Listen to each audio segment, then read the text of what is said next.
Hola morritas y morritos. Bienvenidos sean a Platícame Esta. Una chaqueta mental sobre ciencia, arte y todo lo que hay en medio. El día de hoy tenemos un episodio muy especial y muy bonito. Un poco pesado. Les queremos recomendar que lo vayan a ver esta vez en YouTube porque hicimos una línea del tiempo para ustedes y estaría padre que pudieran irla siguiendo mientras nos van escuchando.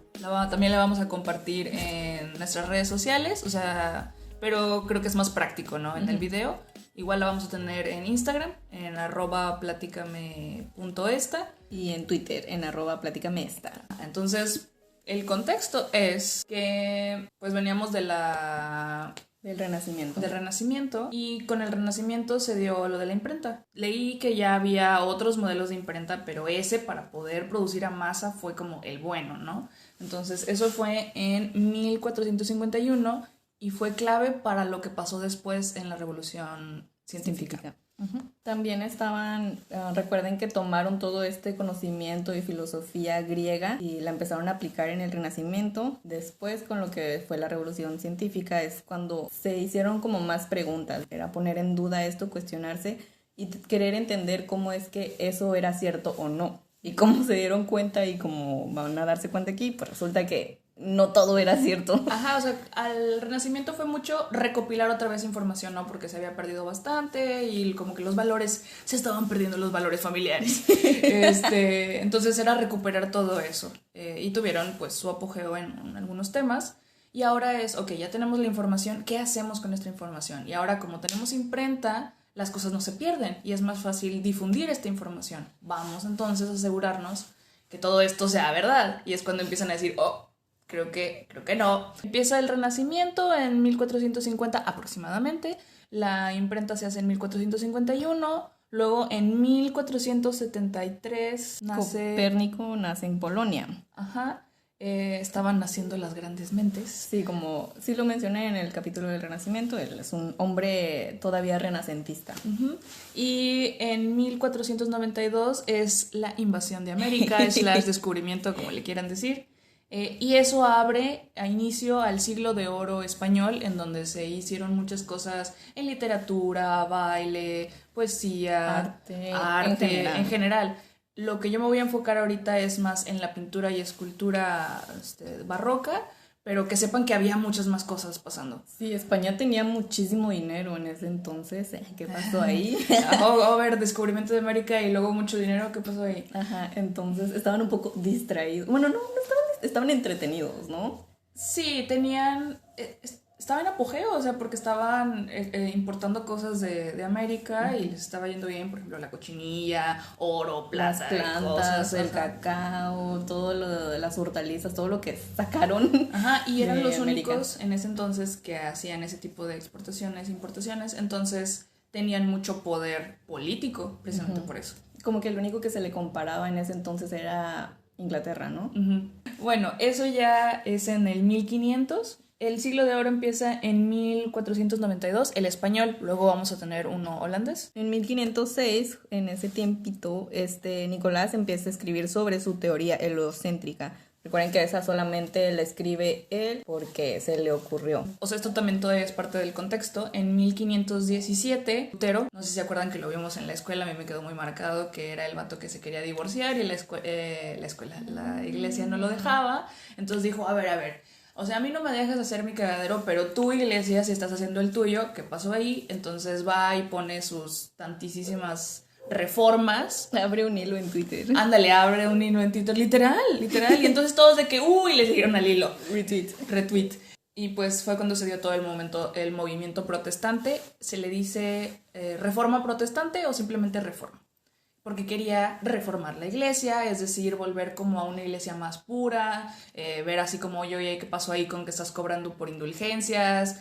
¿Cómo es que permites estos actos cuando en la Biblia dice que no? Ajá, es el que vuelve a leer la Biblia, ¿no? Y dice como que aquí dice esto, pero ustedes están haciendo esta otra cosa y... Ajá, como y ahí es donde la imprenta toma tanto poder, importancia, porque de lo contrario no hubiera podido, estaba traducido a su idioma, ya no en latín, y entonces él la puede leer y dice, oye, ¿pero qué está pasando? todo, ¿no? Lo que estabas diciendo la vez pasada de que decían gibberish y Sí. que realmente no estaban diciendo nada. En 1510, de 1519 salen Elcano y Magallanes, ¿se acuerdan de él? Fernando de Magallanes, y son los que realizan la primera vuelta al mundo. Y tardan hasta 1522. En 1531, Nicolás Copérnico termina de escribir su Desta, de donde estaba investigando lo de los cuerpos celestes, pero la publica muchísimo más adelante. En 1536, Calvino dice retweet a lo que dijo Lutero. O sea, está como muy a favor, ¿no? De todos estos comentarios que está haciendo. Lo de Lutero fue en Alemania y Calvino está en Suiza. Y él publica Institución de la Religión Cristiana. O sea, es como más ordenadito ya, porque Lutero literalmente fue y pegó una hoja ahí de que a la iglesia, él escribió un librito así de, mira, así deberían ser las cosas, según lo que dijo Lutero y lo que yo también pienso, y todos así de, wow. Entonces tenemos que se están gestando dos corrientes, los luteranos y los calvinistas. No me acuerdo. Pero lo de Calvin está inspirado en lo de Lutero. Sí. Wow, ok. Y entonces ahí empieza a formarse este movimiento protestante. Yay. Y la iglesia responde en 1545 con la Contrarreforma, con el Concilio de Trento. Dice, ok, se nos está saliendo esto de control, vamos a responder, ¿no? O sea, responden el tweet y les dice, bueno, sí es cierto, vamos a hacer estas cosas mejor y vamos a hacer estas cosas diferente, y eso es, pero ya ha empezado. Pero eso nunca es cierto. Yo veo que el TEC de Monterrey lo hace todo el tiempo. Sí, de que, nos equivocamos, vamos a hacerlo otra vez, puro sí, pedo. no de nada. Pero antes de eso, en 1543 es cuando por fin Copérnico publica esto que se llama Sobre los giros de los cuerpos celestes, y eso da inicio a lo que es la revolución científica. Ese mismo año él muere.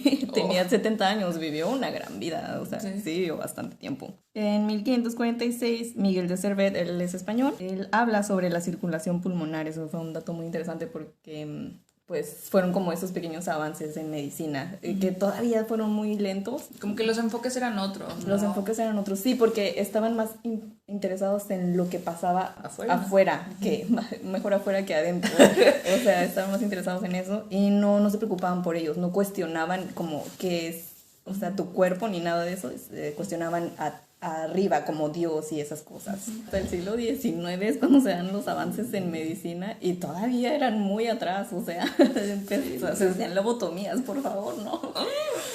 Y ese mismo año, Tycho Brahe, el chiquito bebé, nace en Suecia. Era un bebecito. En 1563 se termina el Concilio de Trento, o sea, de 1545 a 1563 se estuvo como contrarreformando la iglesia. Entonces traían ahí pues un desmadre, la verdad. O sea, que sí, que no, que él dijo, yo dije, y fue cuando se empezó como a burocratizar mucho la iglesia. Empezaron a ver el clero y como mucha estructura, precisamente para que no hubiera la corrupción de la que se estaban quejando los protestantes. Y como sabemos, eso ya se solucionó. Claro, ya.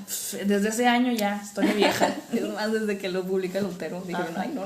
Y en 1564 nace nuestro también chiquito bebé Galileo Galilei. De él no nos vamos a meter tanto, sabemos lo que hizo y se lo aplaudimos, pero vamos a hablar más de estas otras personas. Porque en 1566... Tycho Brahe logra titularse de astrología y alquimia y medicina, porque ¿por qué no? Podía ser médico y alquimista y también astrólogo, o sea, ver las estrellas. Recuerden que también en ese tiempo era más la astrología que la astronomía. Es hasta finales de la revolución en la que van quitando un poco la astrología apenas. Todavía eras alquimista, pero ya no eras astrólogo, sí. Ya eras astrónomo. En 1571 nace Caravaggio. Él es un factor muy importante para el barroco, pero todavía es parte del Renacimiento. O sea, él le tocan como lo último. En su juventud le toca la rebaba del Renacimiento y influencia bastante a todos los pintores que vienen después de él. Y ese mismo año nace en Alemania Johannes Kepler, que todos estaban locos, todos estos personajes que vamos a mencionar estaban locos, pero Johannes Kepler... me atrevo a decir que estaba mal juzgado, él no estaba tan loquito. Caravaggio sí estaba loco, de verdad, y está comprobado. Galileo y Tycho sí también, pero Kepler lo quiero defender, okay. Soy su abogada. Después de 1572, Tycho descubre la supernova SN 1572 o la nova Tycho. Nova Tycho. Ay, qué bonito ponerle tu nombre a las cosas, ¿no? Porque en ese entonces, pues... Sí. Y bueno, también Tycho era un defensor del geocentrismo. Él sí pensaba que la Tierra estaba en medio y todos los demás planetas nos rodeaban y así. Entonces él era un muy buen observador. Él tenía observatorios y así, pero él nunca imaginó que su conocimiento le iba a salir mal, le iba a malir sal, porque él creía, él sí tenía esa idea y estaba muy en contra también de las ideas de Copérnico. Él, o sea, decía, ese vato está loco, no es cierto. No le crean. No le crean, créanme a mí. Y entonces, ahí en 1575 empieza el siglo de oro para los Países Bajos. Entonces tenemos 2 siglos de oro al mismo tiempo. El español, que empezó después del descubrimiento de América, y ahora los Países Bajos. That is correct. En 1576 inicia esta construcción de Uraniborg en Dinamarca. Es la que construye Tycho. Era una isla, un castillo, era todo lo que él quería. Le pagaban muy bien, de eso se mantuvo toda su vida. Y bueno, ahí descubrió muchas cosas y también hacía muchas fiestas. Era muy borrachito. Ahí es donde la astrología sí dejaba para comer. Sí, era de que era una isla toda para él y tenía empleados, ¿no? Y todo eso. Ahí estuvo 20 años trabajando, le fue muy, muy bien. Porque los reyes estaban interesados en eso. Luego, en 1582, nace Frans Hals en Amberes, Bélgica. Él también es un barroco, pero de los Países Bajos. De 1587 a 1588, Tycho publica sus observaciones, el primer volumen de Astronomía Instaurate, el 1 y el 2, en el siguiente año. Después, en 1591, Kepler termina su maestría y él sí era seguidor de Copérnico, él sí estaba a favor del heliocentrismo, en donde el Sol está en medio y así. Okay. Y en 1593 nace Artemisia Gentileschi en Roma.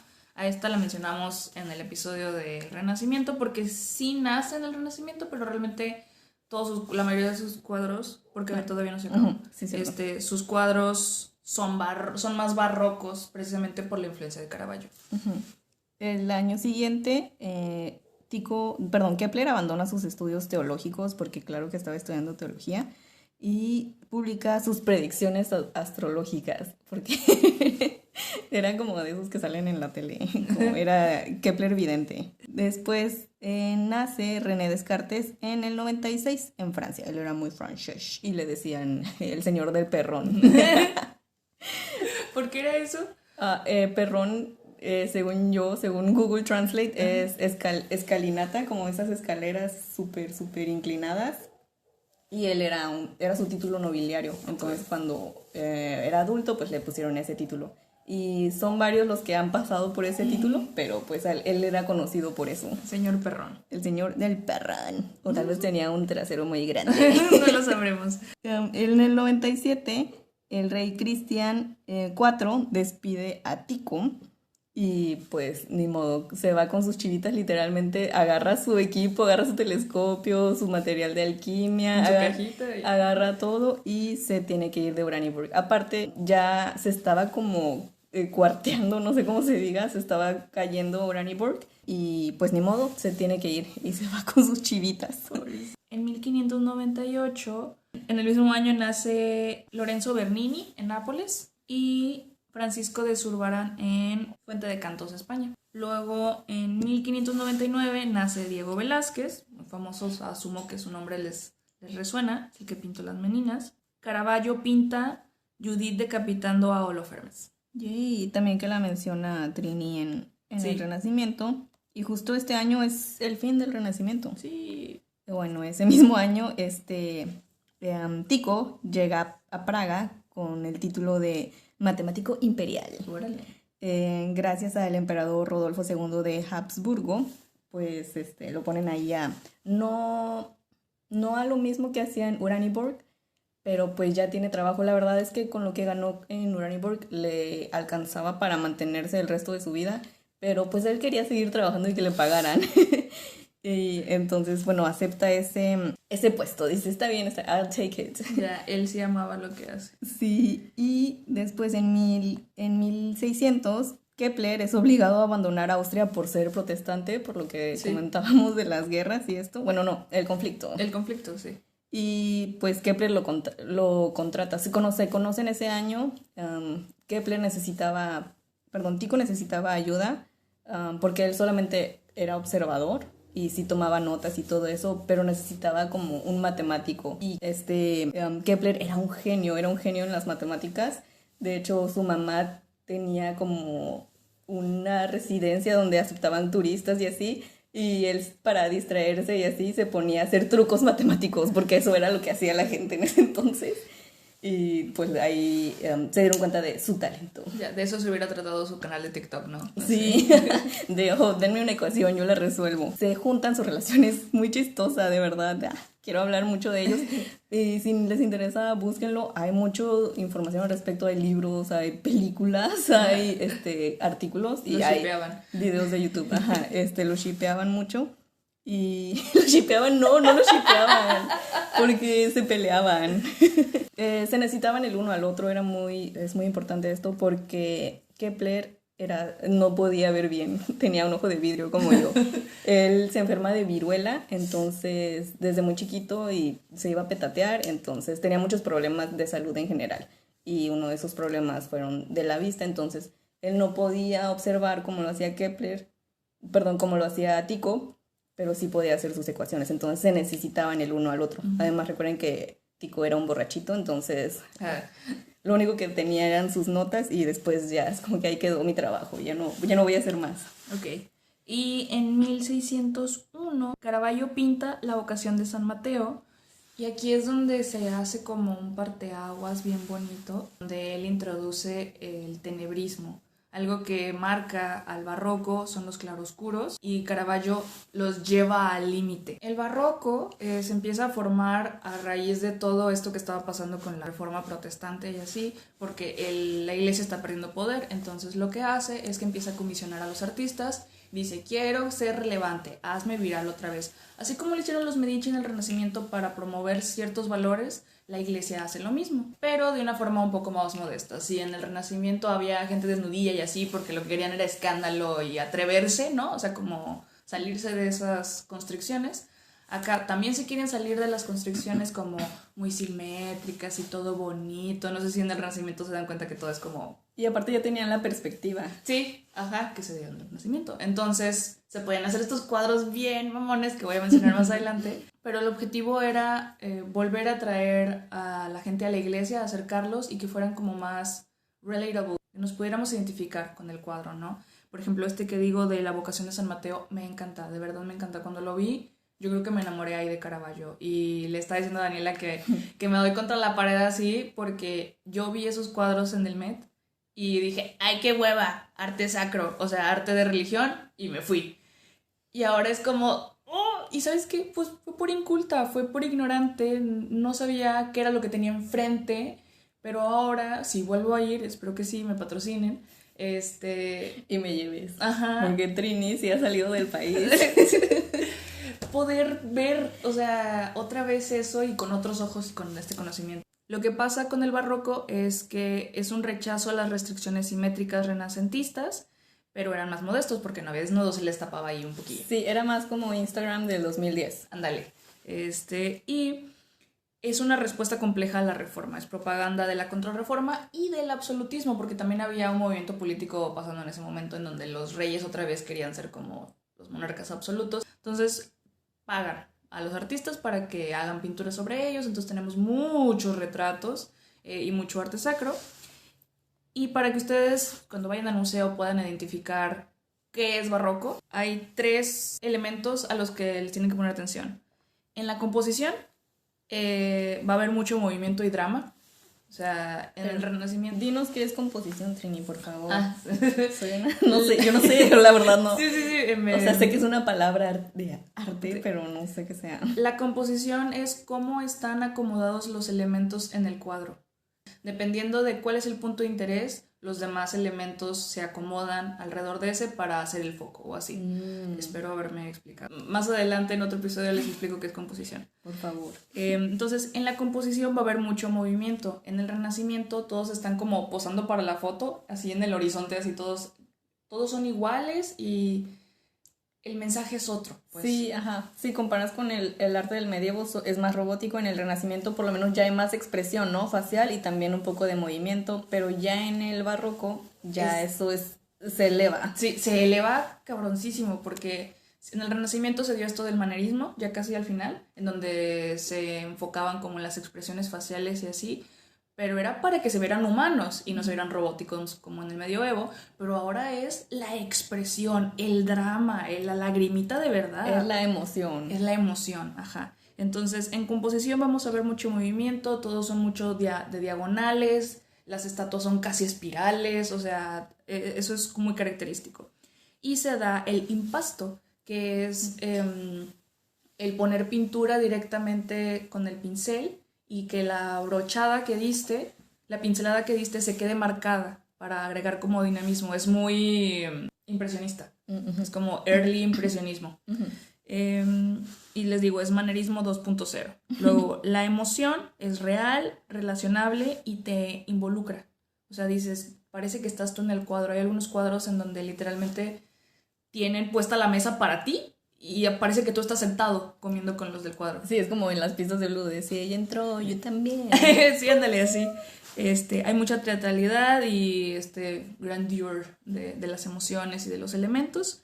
Y la iluminación es clave, es de lo más fácil de identificar en un cuadro barroco, porque le agrega misticismo, juegan mucho con la manipulación de la luz, tanto en estatuas como en pinturas, y el claroscuro, que es el contraste, el uso de blancos y sombras. Y les digo, Caravaggio introduce el tenebrismo, que son los fondos casi negros, donde hay poca luz, pero la luz te indica muy padre dónde está en la composición el punto de interés. Entonces así pueden identificar un cuadro barroco. Lo que les digo que es como esta manipulación de la luz es porque en una estatua que hizo, creo que es Bernini, si no ahorita lo corrijo, lo que él hizo fue, está como en una cúpula en la iglesia y entonces escondió una ventana para que le arrojara luz como a unos rayos de cobre. No era cobre, era bronce, a unos rayos de bronce que él también esculpió, y entonces toda su escultura está iluminada por luz amarilla y es muy cálida, y entonces te transmite todo este sentimiento que la Santa Teresa, que fue la que esculpió, está sintiendo, ¿no? Entonces juegan con todo el ambiente y es precioso, no tengo más que decir. Precisamente con lo que está pasando, con lo de la Reforma Protestante y el absolutismo y todo eso, el barroco se va a dividir en dos partes. En la parte del sur, que es España, Italia y parte de Francia, y luego la parte norte, que es los Países Bajos, Holanda, un pedacito de Alemania, precisamente porque sus posiciones políticas son diferentes al respecto. Entonces va a variar mucho el tipo de arte que vamos a ver. Todo es barroco, pero los temas y cómo los expresan es diferente. Aparte sí se identifica, bueno, ya con lo que mencionó, me enseñó Trini, y es como que, eso es barroco, ¿Sí? ya le entendí. Es bien bonito, ¿no? O sea, ya estás viendo cosas y dices, eso es barroco. Eso es medievo, Ajá. Eso es renacentista. Y bueno, a fin del siglo XVI, en 1601, en una fiesta en Praga, Tico no se quiere levantar de su mesa para ir al baño. Él decía que era como de mal gusto, era una grosería, pero también pues era un borrachito, o sea, no le gustaba como levantarse y que alguien le quitara su pisto. Él quería seguir bebiendo. Y al llegar a su casa intenta ir al baño, pero ya no puede. Se le reventó aquello. Ay. Entonces esto le causa su muerte días después. Así que ustedes por favor no se aguanten las ganas de ir al baño. Por eso nosotras tomaremos una pausa y regresamos con más. Puchis. Tico.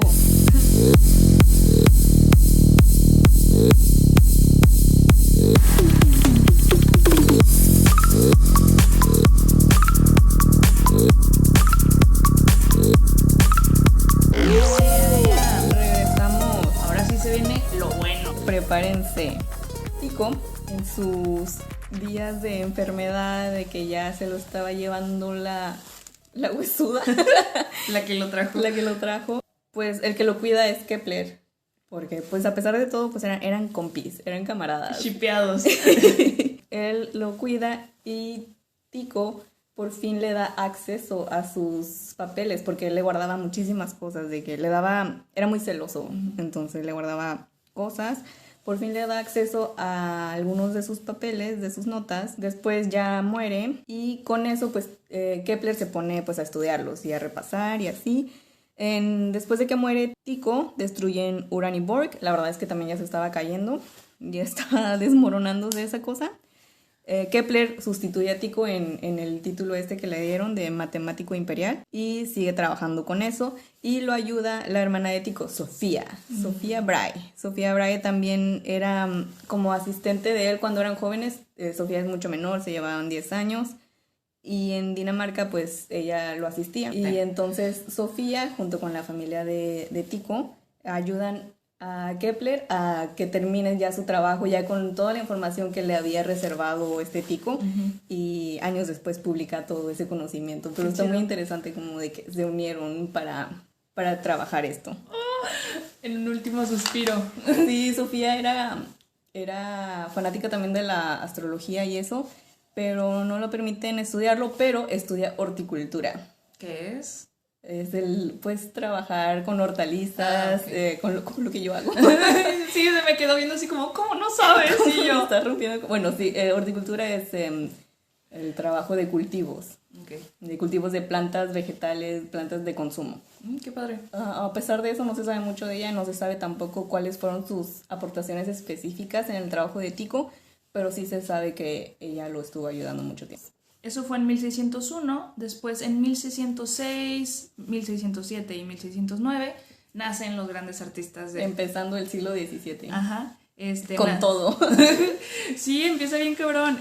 Nacen los grandes artistas de los Países Bajos. Rembrandt nace en Leiden, Sarah Valbergen nace en Haarlem y Judith Leister también nace en Haarlem. Con esto quiero abrir como el apartado del barroco de los Países Bajos. Les decía anteriormente que el barroco estaba dividido con el del sur y con el norte por los movimientos políticos que había. El barroco del norte da una sensación de la escala reducida. Si el sur es como muy grandioso y exagerado, el norte es mucho más reservado y es secular. Quiere decir que no es arte sacro, o sea, pero no significa que no metan elementos de la religión. O sea, no te pintaban literalmente al Jesús en la cruz, pero te ponen unas uvas y te ponen unas espigas y es de, ahí está Jesús, ¿no? Porque Él está en todos lados. Claro, Dios está en todos lados. Los cuadros son pequeños, oscuros, como el claroscuro, e íntimos. Son encargados en su mayoría por la clase rica de comerciantes. Como ellos no están teniendo un movimiento religioso en ese momento, toma mucho poder el comercio. Estaban un poco abandonados por ese... Los abandonó Dios. Los abandonó, no quería decirlo, pero sí, ¿no? O sea, ellos estaban ocupados trabajando y Dios sí estaba en todos lados, pero no era como su big. Y con lo de la reforma de Calvino, ellos son calvinistas, entonces lo que propone Calvino es ser como más modesto, no andar de presumido, no ser ostentoso, que es como bien raro que sean estos dos tipos de barroco, porque el barroco es precisamente ostentoso y exagerado y todo lo avientan por la ventana, ¿no? Creo que ese barroco es más como down to earth, ¿no? Sí. Era como más... aterrizado, ¿no? Ajá. Sobre todo el del norte está cargado por un gran simbolismo y profundidad intelectual. O sea, lo que les digo de las uvas y así, o sea, solo alguien con estudios puede decir, oh, sí, ese es Jesús. Tenías que tener conocimiento para poder apreciar de verdad. Sí, no, o sea, no podía ser alguien que entra al Met y ignora todo eso. ¡Ya sé! ¡Qué oso! Normalmente se pintan interiores muy íntimos y hay un equilibrio entre la riqueza y la piedad implícita en todos los cuadros. Se trataba más de qué es lo que está pintado en el cuadro y con qué materiales estás pintando el cuadro. Eran chiquitos, pero los pigmentos eran carísimos. Entonces, si el cuadro tenía este pigmento amarillo, número no sé qué, valía una fortuna. Y solo el conocedor que entraba a la casa del que lo había invitado decía, no manches, este chavo sí tiene dinero porque mira ese cuadro de 1 por 1, pero está pintado con amarillo tal que es carísimo. Entonces, son cuadros chiquitos, pero son muy finos. Las texturas suelen ser muy claras y altamente renderizadas. O sea, todo está en el detalle. Es pequeño, pero con mucha calidad. Devil is in the details. Ándale, pero también Jesús. ¡Ah! Los dos. Los dos Es están el bien. mismo. Ah, no. Sí. Me acuerdo mucho de que lo que dijiste, que Instagram es como el museo más grande del mundo. Pues it is. O sea, tiene contenido de absolutamente todo, pero está curado. O sea, tú seleccionas cuál selfie subes y cuál no. Y en TikTok grabas todo. Sí. O sea, de todo, ¿no? Que hay perro. O sea, sí, no es lo mismo un TikTok de un perrito, o sea, una cuenta de TikTok de un perrito a una cuenta de Instagram de un perrito. O sea, sí hay mucha diferencia. Te das cuenta que entonces en este caso el Instagram sería como el barroco del norte, como muy curado y refinado y tienes que seleccionar muy bien para, ¿cómo se dice? Para los dioses del algoritmo. Y en TikTok todo lo que tú quieras sería más como del sur, ¿no? Ok. En 1606, Jerónimo de Ayans hace la primera patente de una máquina de vapor moderna. Entonces, creo que... Ay, no quiero decir nada porque no sé qué siglo fue en el que ya se empezaron a hacer las máquinas de vapor, pero sí me acuerdo que ya había expirado su patente para ese entonces. Y ya hasta 1609, Kepler publica la primera y la segunda ley de Kepler, las leyes de Kepler. ¿Cuáles son las leyes? En astronomía nova. Las leyes de Kepler son 3. 10 años después publica su segunda versión de su libro, en donde ya sale la tercera ley. Y las leyes son de que encuentra que si giramos alrededor del Sol, ya de un concepto más matemático, pero que no es un círculo, porque antes se pensaba que era como las cebollas, eran onions, o sea, eran anillos así. Sí. Y eran perfectos, porque Dios nos hizo perfectos y todo eso, y Dios pensó en todo, y un círculo era igual a la perfección. Muy renacentista, ¿no? Ajá. Ya Kepler también se le hace la chaquetada mental horrible, porque él era súper religioso y tenía mucha fe, y descubre que pues no es así, y que en realidad es como una elipse. No es un óvalo, una elipse, son diferentes. Sí. Como ya sabías. Y también que no solamente es un foco, o sea, no es un foco principal, sino son 2 focos. O sea, el Sol es uno de los focos en los que giramos, alrededor de los que giramos. También estoy haciendo jujutsus aquí. Sí. Y hay otro foco que es un foco como...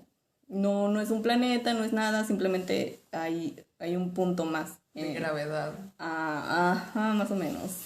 Wow, no sabía eso. Caravaggio pinta David y Goliat de 1609 a 1610.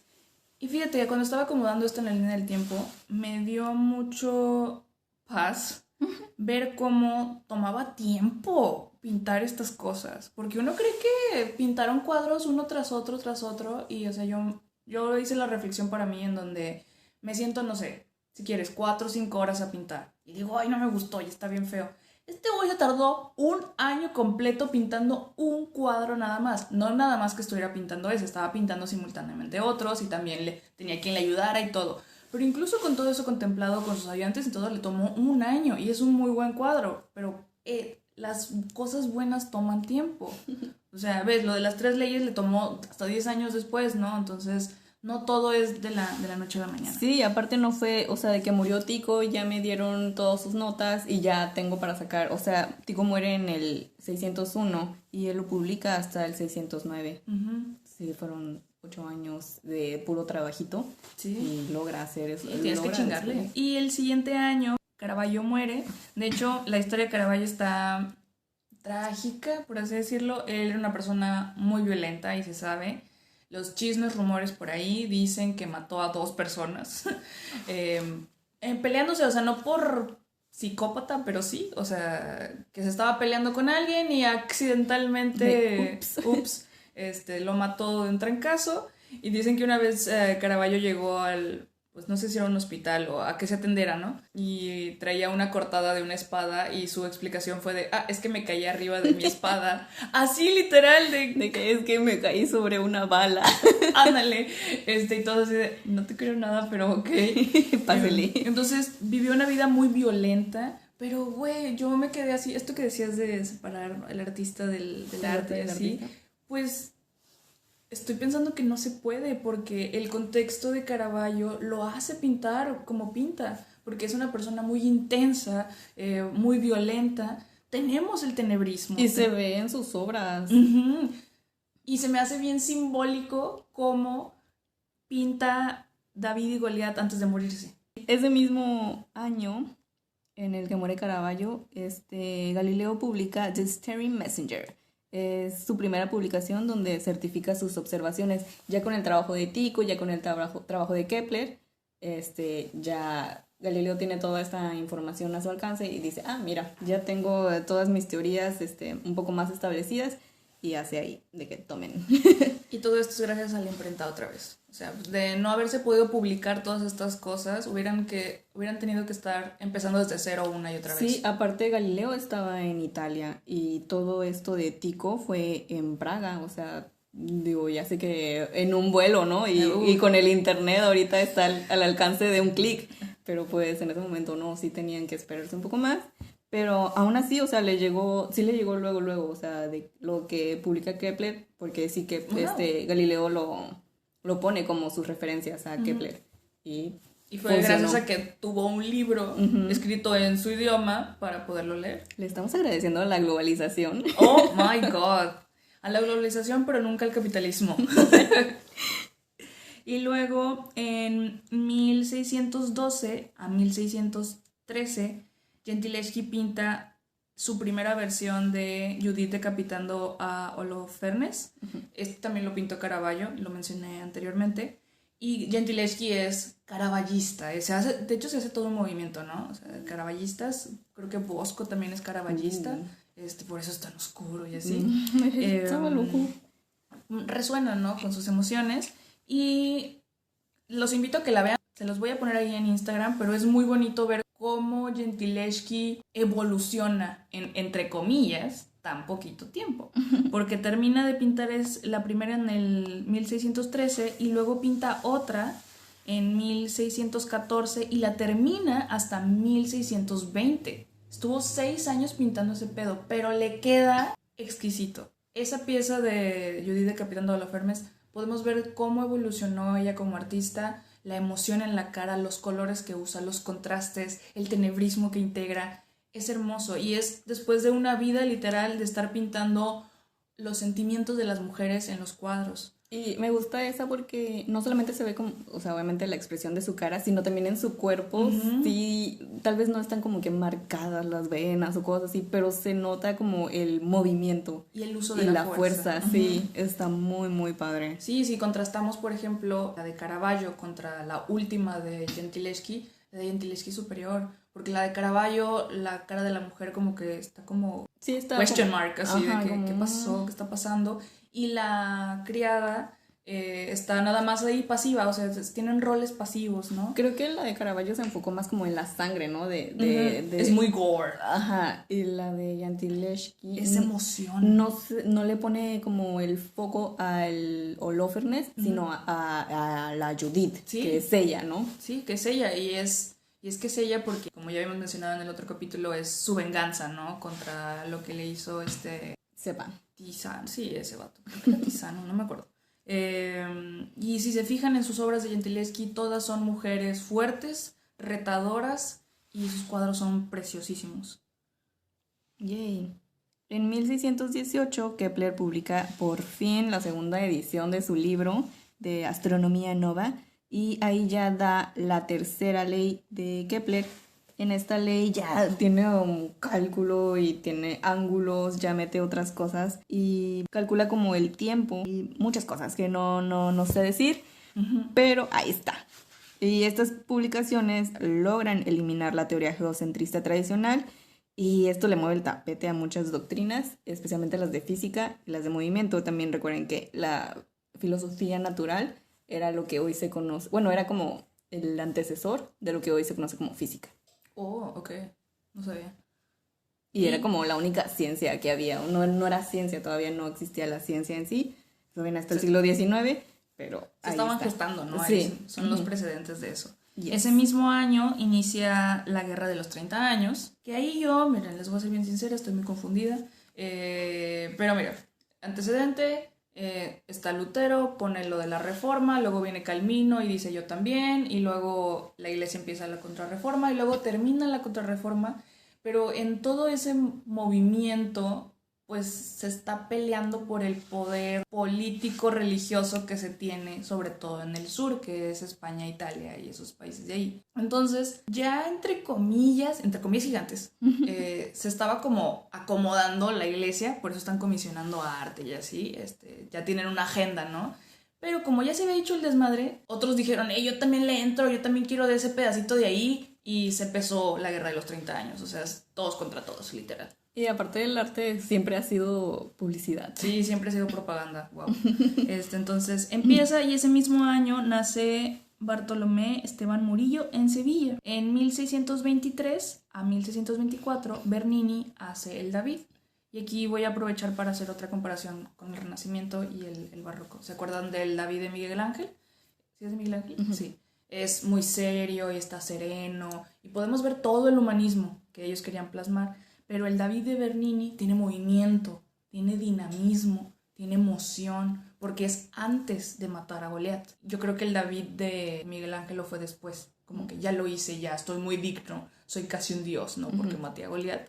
Y el de Bernini, ¿no? Todavía es este humano enfrentándose a esta adversidad y la tiene enfrente y puedes ver como el pensamiento casi en los ojos. Es muy bonita, se las voy a poner ahí. Después, en el 27, Kepler publica sus tablas rudolfinas.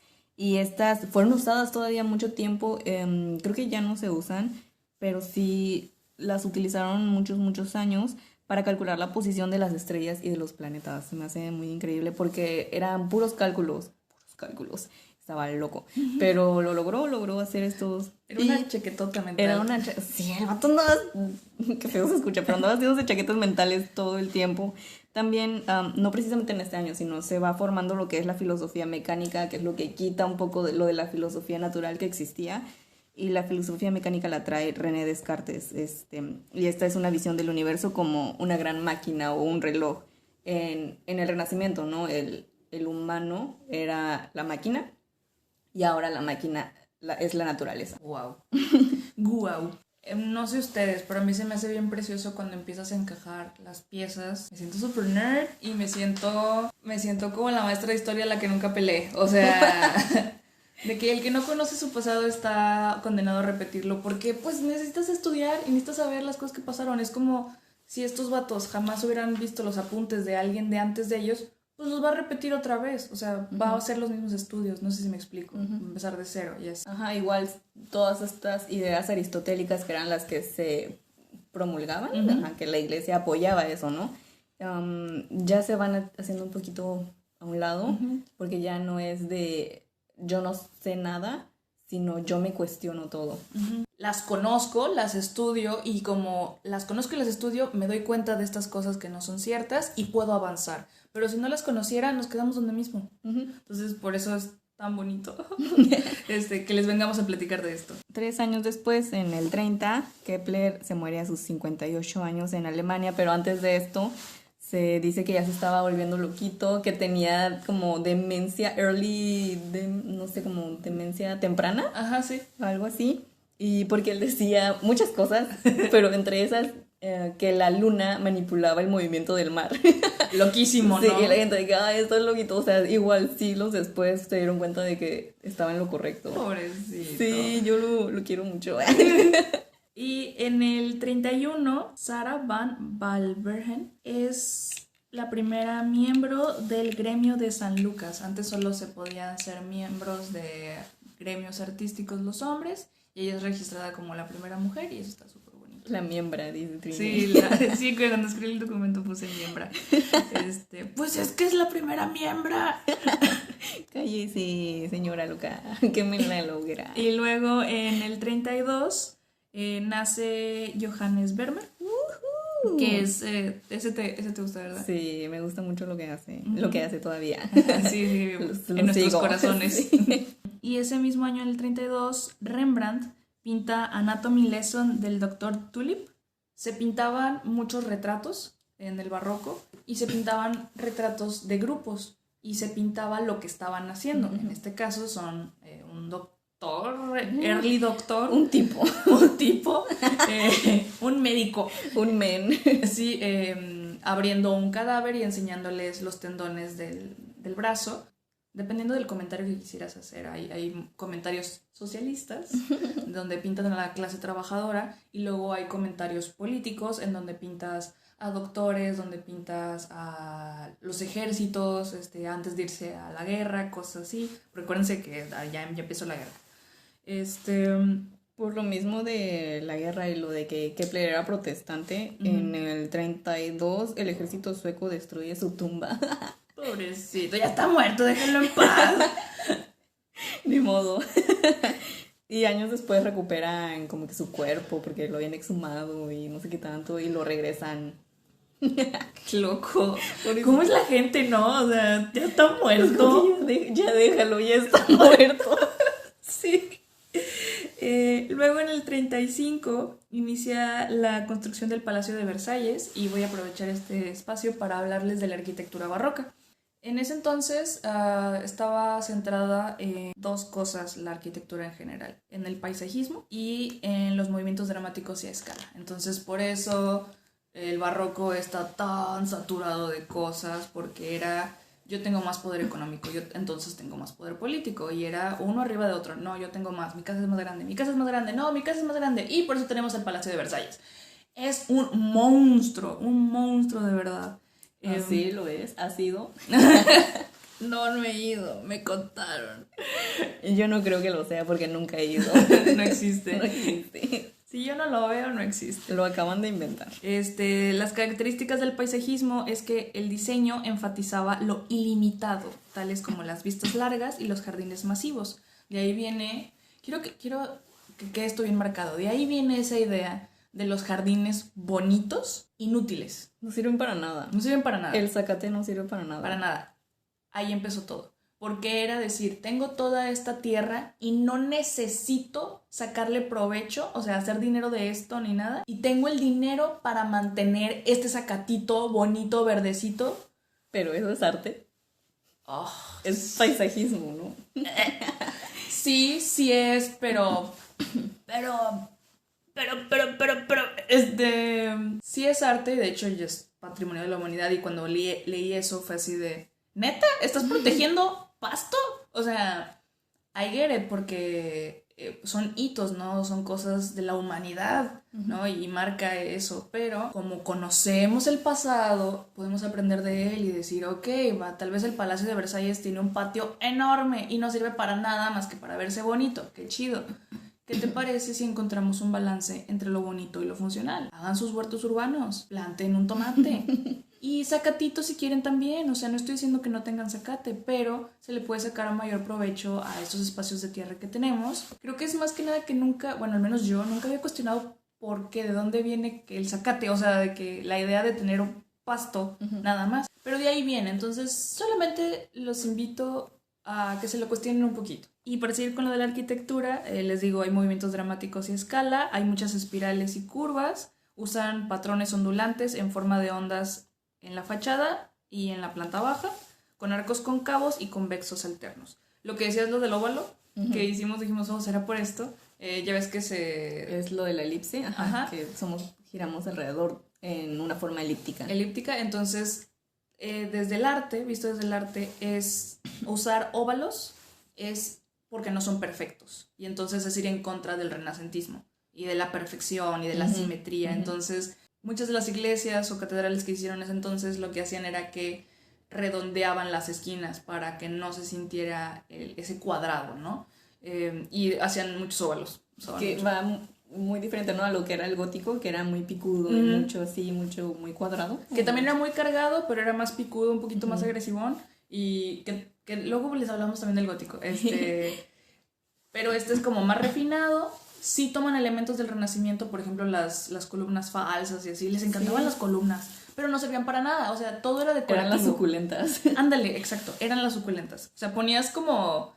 Le ponen estuco, que es una mezcla de cal, arena de mármol y pigmentos naturales, que se suele barnizar con ceras o aguarrás. Es ese material que le da textura a las paredes. No sé si... Como el yeso. Ándale, parecido. De hecho, también puede estar compuesto de yeso o escayola. Yeah. Entonces usaban este estuco para darle textura a las paredes y también simular mármol.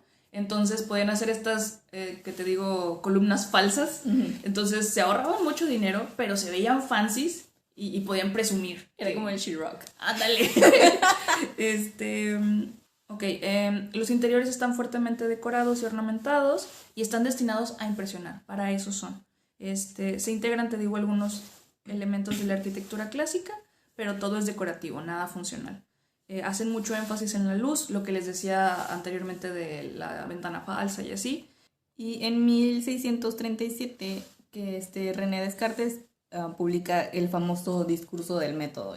Él trae mucho lo de la analogía del reloj, por lo mismo de la naturaleza es una máquina, entonces él dice que el reloj es un producto de un diseñador, por lo tanto la naturaleza puede ser vista como una creación de ingeniería creada y puesta en movimiento por la mismísima mano de Dios. O sea, Dios es el gran hacedor, el gran ingeniero. No, también, o sea, esto se me hace importante mencionar que a pesar de que eran científicos y eran hombres de ciencia y todo eso, seguían teniendo fe en algo, seguían creyendo en la astrología, seguían siendo alquimistas y seguían creyendo en Dios. Entonces nunca, bueno, creo que es muy moderno esto de pelear a la ciencia con la religión. Ellos eran científicos, pero también eran hombres de fe. Sí. Y acuérdense que traían, la iglesia traía su propio desmadre aparte como para andarse preocupando que quede el científico loco. Entonces, eso se da después. Sí, Galileo después llega con antes llega con sus conocimientos y sus teorías y se los presenta a la iglesia, pero porque buscaba la aprobación de la iglesia, de que dejen atrás de la teoría geocéntrica, chéquense esta. Y la iglesia le dice, no me gusta, eres hereje. Entonces él dice, bueno, no voy a decir nada. Me callo. Sí. Sí, o sea, bajó la cabecita y se fue a hacer matemáticas.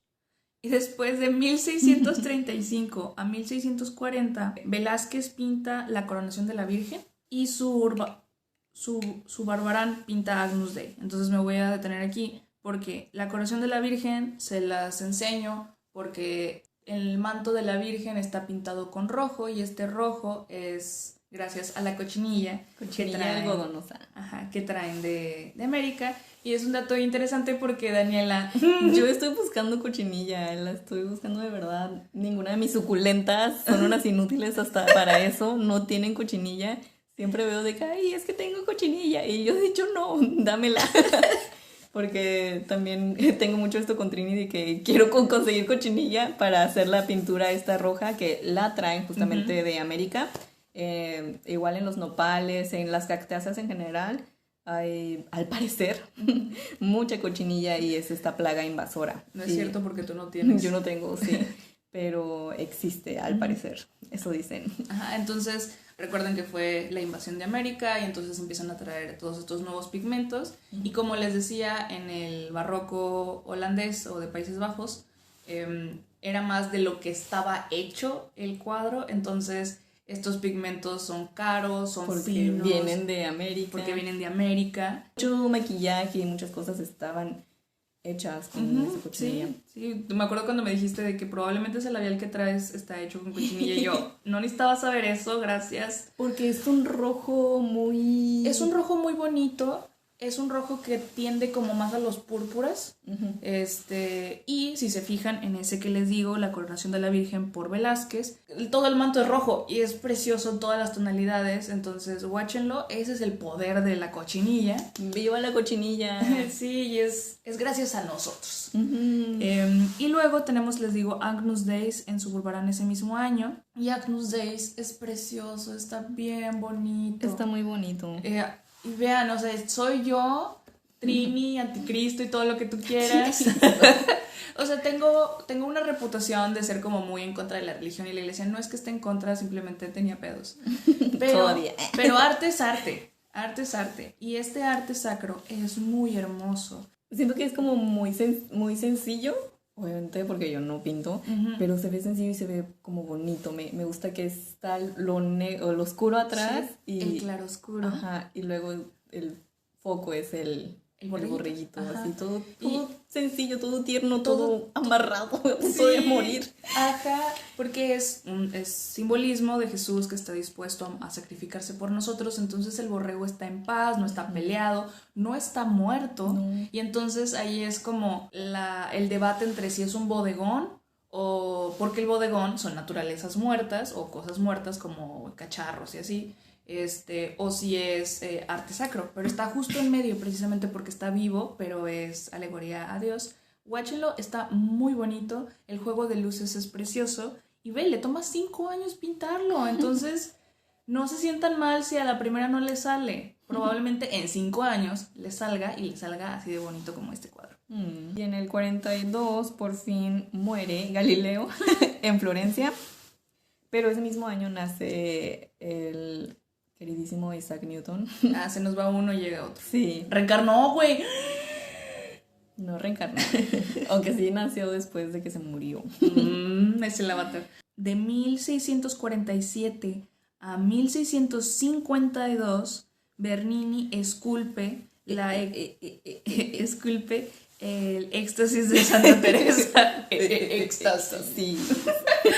Este es el que les digo que manipula la luz y que pone la ventana y así. Es una pieza muy erótica porque es el éxtasis de Santa Teresa y es muy controversial porque Santa Teresa es esta santa que Estaba loca. escribe sobre... Sí, poquillo mucho.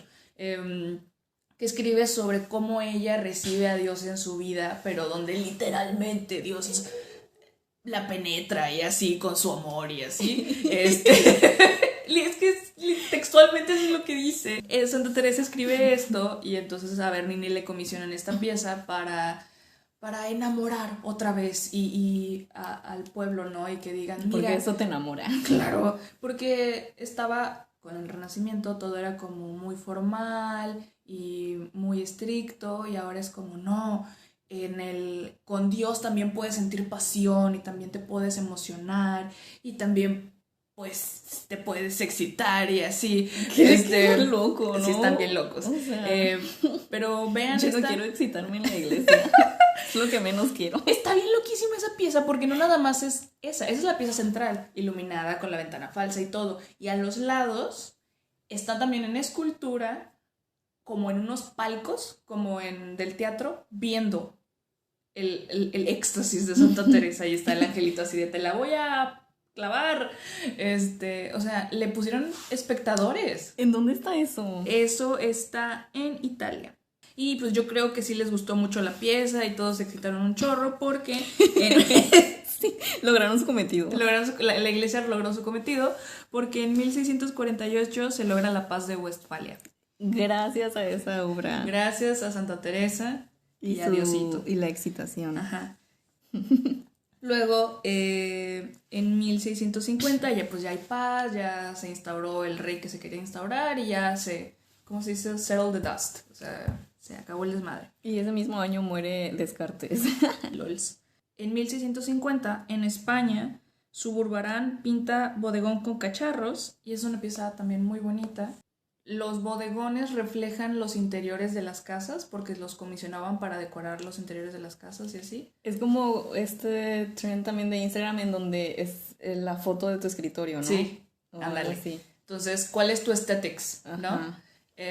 ¿Cuál es tu estética? Entonces, si tú entras a la casa de alguien que haya comisionado este cuadro, vas a decir, oh, qué buen gusto. Y cuando le pones atención, Es como el ¿cómo se llama? Digest. ajá, Architect Digest. Digest. Ajá, sí. Pero cuando pones atención, empiezas a ver que lo que está pintado son piezas finas. O sea, está pintado una copa de plata, está pintado un jarrón de América, entonces es algo exótico. Hay una charola de plata también. Entonces es algo bien sencillo, bien calmado. Entonces como que intenta proyectar este barroco español muy refinado, pero low key, así por lo bajo, ostentoso. Uh-huh. También ese mismo año Murillo pinta La Sagrada Familia con el pajarito. ¡Qué bonito cuadro! No lo conozco. Ahí ¿Te lo pones. enseñé? Con el pajarito en la mano. Ay, sí es cierto. Sí, le digo a Daniela Sí, ya que me acordé. gusta mucho ese cuadro, o sea, porque el objetivo de la iglesia al comisionar estas cosas era que la gente se pudiera relacionar con ellas y decir, yo también. Por ejemplo, lo de la vocación de San Mateo. Literalmente Mateo está así de, ¿yo? ¿Quién yo? O sea, está Jesús apuntándolo y él así de, ¿what? Entonces en esta Sagrada Familia es súper armonioso y es como un momento muy íntimo de una familia cotidiana. Sí, una familia. Y entonces tenemos al niño Jesús con un pajarito en la mano y lo está pues agarrando y yo la veo y de verdad veo a mi sobrinita. O sea, son esos mismos ademanes, esa misma tosquedad que tienen los niños, ¿no? Y está jugando con un perrito y los papás nada más la están viendo. Es muy tierno y creo que es muy humano. Sí, está muy, muy bonito. También me gustó, ya me acordé. Sí. En 1653 fallece Gentileschi en Nápoles y en ese entonces, también por el 56-57, Velázquez pinta las meninas y las hilanderas. Este es un comentario político. Cuando pinta las hilanderas, lo que les decía anteriormente, dependiendo de qué es lo que pintes, estás haciendo una observación sobre la sociedad. Él pinta las hilanderas porque son estas personas que crean, entre comillas, de la nada, o sea, como del vapor, que es el algodón, este hilo, y con eso hacen estos tapetes y así ya está. Y es como muy simbólico como pinta las meninas y luego las hilanderas y luego se muere. Y con la muerte de Velázquez, más o menos a la par, en 1659 se da el fin del siglo de oro en España. Y en 1660, Boyle, quien era un irlandés, habla sobre la naturaleza física del aire y tenía a Robert Hooke, que era su asistonto. Trabajaron juntos para la construcción de la bomba de aire y lo publica la ley de Boyle en ese año, que es esta relación inversa del volumen del gas con la presión. Él crea lo del vacío, entonces se da cuenta de que la presión aumenta y disminuye dependiendo de estas circunstancias. En el 61, él publica The Skeptical Chemist. Él creía en el corpuscularismo, que explica que la materia está compuesta de partículas pequeñas, porque todavía se creían en estos elementos de Aristóteles, el aire, tierra, fuego y agua. Y la otra era los elementos de Paracelso, que eran mercurio, azufre y no me acuerdo qué otra cosa, así muy, muy alquimistas. Azúcar, flores y muchos colores. Sí. En The Skeptical Chemist, Boyle define a estos elementos de forma diferente. A pesar de estas publicaciones y de que él como que quería dar a entender que existían más cosas, era muy religioso, creía en Dios y también era alquimista. Y de hecho se dice que él transmutaba y que lo veían como que en varios lados al mismo tiempo. Y seguía haciendo lo que hacían todos los alquimistas de la piedra filosofal y de transformar cualquier cosa en oro. Y hasta la Revolución Química con Lavoisier a finales del siglo XVIII fue cuando se empezaron a aplicar los conocimientos y ya con evidencias, porque los alquimistas se negaban mucho a la experimentación y a la observación, seguían así como que magia, bomba de humo. Sí. Y así. Luego, del 62 al 63, Vermeer pinta Woman Holding a Balance, mujer sosteniendo una balanza, y es un cuadro también muy bonito y les repito, era más sobre de qué estaba hecho el cuadro y cuál era el simbolismo dentro del cuadro, más que fuera grande y ostentoso, ¿no? Se los voy a dejar ahí para que lo revisen, pero está digno de analizarse. Enfrente tiene unas joyas y luego del otro lado, atrás de ella, está el cuadro del juicio final. Entonces está como esta alegoría de qué va a ser, lo terrenal o quieres alcanzar el cielo. O sea, no, la luz es preciosa, los colores son preciosos. Y Vermeer también es la que pinta. Es el que pinta. Es el que pinta la mujer de la perla. La niña con la perla. La niña. La niña con el arete de perla. Y aquí voy a hacer un contraste porque en el mismo año, en el 65, Vermeer pinta lo de la perla y Murillo pinta niños jugando a los dados. Murillo también es conocido por su arte sacro, muy bonito y todo. Es el que pinta la Sagrada Familia, entonces sí tiene todo su arte sacro, pero también él tiene una crítica social a los niños de la calle. Él pinta niños de la calle, puedes verlo en sus ropas, pinta un chorro. Están rasgadas, tienen los pies sucios y así, pero lo bonito es que Murillo tiene este approach, tiene este acercamiento en donde los niños no están pobrecitos. O sea, sí es una crítica, pero lo que él les da, por así decirlo, a los niños de la calle es comida. En todos sus cuadros salen comiendo. Entonces, como que te deja este mensaje de mientras los niños tengan comida, están felices y siguen siendo niños, ¿no? Entonces, no hay que tener en hambruna a nuestra juventud y a nuestra infancia. Con esto hablo tantito del barroco español en específico, que lo caracteriza. Es una herramienta religiosa, se busca el misticismo, pero desde el interior.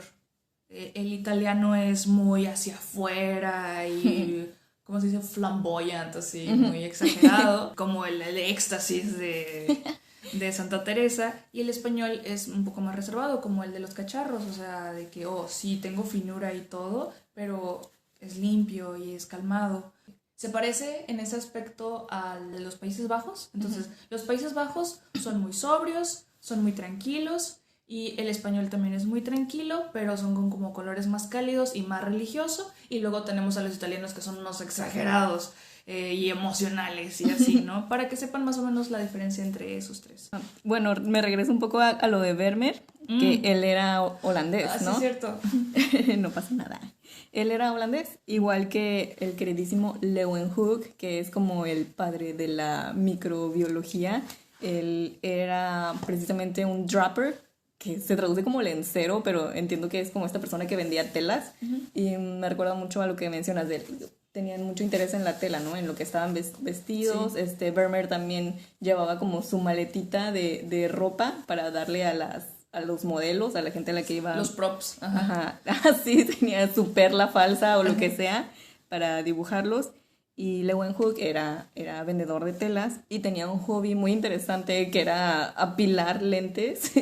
Tenía su microscopio, está súper, súper interesante también. Voy a poner una imagen de eso. Era como una perilla de esos tiempos. Entonces, como en la punta de un alfiler, ahí ponía los lentes. Y con eso observaba, y era súper curioso, de que observó el primer espermatozoide usando su propio semen. Okay. Y observaba espermatozoides de perros y de animales, o sea, era muy, muy curioso. Científico en toda la palabra. Sí, observaba obviamente el agua, y fue la primera persona en registrar ese tipo de datos. Órale. Muy, muy, muy padre. Y también, no lo mencionamos, pero era un poco importante al parecer. Todavía existe esto. En 1663 se funda la Royal Society, que es esta como sociedad de gente muy acá, muy culta, mucho científico, muchos filósofos. Entonces ahí estaban varios de los personajes que ya mencionamos, estaban involucrados en eso. Y ellos se juntaban como a leer papers y a probarlos, y era como que aprobado por la Royal Society. Ajá, se daban ese lujo. Aprobado por yo. Sí, eran como estos señores muy pomposos y interesados por la ciencia. En el 65, Isaac Newton entra en cuarentena debido a la plaga en su universidad. Entonces, por 2 años se queda en stand-by y lo único que hace es leer los libros de la universidad. En eso se distrae. En el 66 hace el experimento a la luz blanca, el que hace, en ese momento estaba Pink Floyd, tomó la foto y es lo de esta portada de su disco. Sí, son compas. Son compas, ajá. Se lo envía a la Royal Society y pues en el 72 y es criticado por Hooke. Le dice, no, esto no me sirve, esto es mintiéndome. Eso lo agüita demasiado. Pobrecito. Y se enoja. Y todo ese tiempo se la pasa como perfeccionando es lo que buscaba, la aprobación de estas personas, porque eran muy, muy interesantes. Y muy pomposas. También inventa el telescopio reflector newtoniano, porque antes los telescopios eran, no sé, de cierta forma en la que los lentes obstruían como los colores y eso. O sea, él estudia mucho de la luz. Entonces, eran muy molestos, no podías estar bien. Digo, todavía lo son, ¿no? Creo que no puedes estar mucho tiempo viendo en el telescopio, tienes que darte muchas pausas. Y él lo perfecciona nada más. Ya es un poco más visible las cosas y ya pues como tus observaciones se mejoran. Ya para entonces, en 1675, se da el fin del siglo de oro de los Países Bajos. Ya había fallecido Frans Hal, ya había fallecido Rembrandt, y María Silva publica su primera colección que se llama New Book of Flowers. Era botánica, sí, ¿verdad? Ella era una botánica, sí, estaba muy, muy padre porque también creo que era holandesa o de los Países Bajos, no me acuerdo. Bajos, Países Bajos, ajá. Y ella se casa, siempre le gustó de que dibujar las cositas, se casa. Luego se divorcia porque entra como a un culto extraño donde tenían que practicar el celibato, pero ella sigue dibujando y dibuja el ciclo de las orugas a mariposas, dibuja también como el ciclo de las plantas, cómo se sacan flor y luego sacan fruto, que eso no estaba como muy bien entendido, y con sus trabajos pues hay más registros al respecto. Más adelante ella tiene como por el gobierno de Ámsterdam una beca y la mandan a Surinam, que está en América Latina, que son las francesas, ¿no? Sí, como las guayamas. algo francés, ajá. Y ahí hace lo mismo, la ponen a dibujar y siento que qué vida. Si yo tuviera ese talento, también lo utilizaría. En el 77, Leeuwenhoek publica Observation of Little Animals, que en español es Los Animáculos. Animáculos, Sí, y hace también muchos dibujos de lo que observa de que pulgas, garrapatas, todo esto lo hace como por puro gusto este señor, y también trabaja con la Royal Society. Todavía está, ¿no? La Royal Society. Sí, todavía está vigente. Órale, viejitos rancios. Muchos viejitos rancios. No, debe haber mujeres, la verdad no investigué tanto, pero estoy segura que sí. Luego les platicamos si hay mujeres. En 1679... Giovanni Battista le comisionan un fresco para una catedral. El nombre del fresco es El triunfo del nombre de Jesús. Y le toma 3 años pintarla. Bueno, pintar como un pedazo. Le toma como 10 años terminar toda la iglesia por dentro, gigantesco, ¿no? Y este es muy bonito. Aquí es donde se usa sobre todo estuco, porque haz de cuenta que tiene como unas nubes. Y pones estuco para formar esas nubes y entonces parece que la pintura como que se está saliendo, y aparte como era un óvalo parece que está flotando junto con el juego de luces, el estuco y todo, la pieza parece que está como en 3D. Y fue hasta el 87 cuando Isaac Newton publica Principios Matemáticos de la Filosofía Natural. De ahí salen sus 3 leyes básicas del movimiento y la ley universal de la gravedad. Y con esto se marca el fin de la revolución científica, por fin. Y bueno, ya en el futuro, en 1703, a Isaac Newton, después de haberlo rechazado y criticado su trabajo, lo hacen presidente de la Royal Society. Ganó. Logró, triunfó el mal. Good for him. Ya 1000 años después, o sea, dense cuenta cuándo les dije.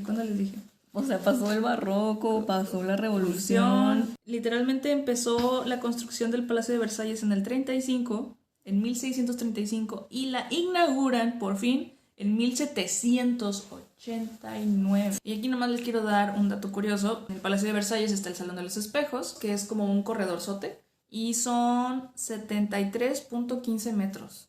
Es un chingo, casi 1 kilómetro.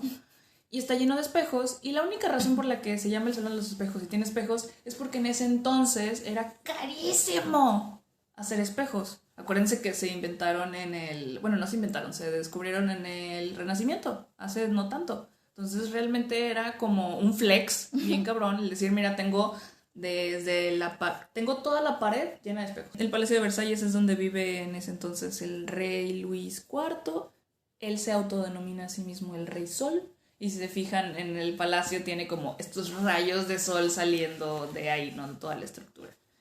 Sí, ajá, igual lo que viene después de la revolución científica fue mucho del mundo y qué hay arriba de nosotros y que no somos el centro del universo, y la gravedad y la mecánica y la física. Después ya en el siglo XVIII es lo de la revolución, a finales del siglo XVIII la revolución química, se va el alquimista, se va también la astrología, y en el siglo XIX, por ahí, es ya cuando hay avances científicos de verdad, ya cuando, bueno, no de verdad, sino ya con la ciencia como una rama establecida. También están los avances de medicina, y también ya está pues la biología un poco más establecida. Igual Leeuwenhoek hace la primera observación de los glóbulos rojos, que no lo mencioné, pero descubre muchas cosas. Es el primero en ver los espermatozoides. Antes se creía que pequeños bebecitos eran los que entraban al momento de la reproducción y así. No, era la paloma y el Espíritu Santo. No, o sea, ya como en eso, dejando atrás eso religioso y de la fe y eso, era la creencia, era que eran bebés pequeñitos, minúsculos, así, que entraban y que entraban en la mujer y crecían ahí. Wow. No tenían ni idea del óvulo, no tenían ni idea de los espermatozoides, no tenían ni idea de nada de eso. No, ¿cómo saber? Sí, ¿cómo voy a saber eso si no lo puedo ver? Ajá. Y yo no tengo nada más que decir. Yo tampoco. Estoy satisfecha. Yo también, me gustó mucho este episodio, sí batallamos, amigos, estuvo interesante. Si nos están viendo por YouTube, Ajá. ahí espero que hayan disfrutado la línea del tiempo que les compartimos.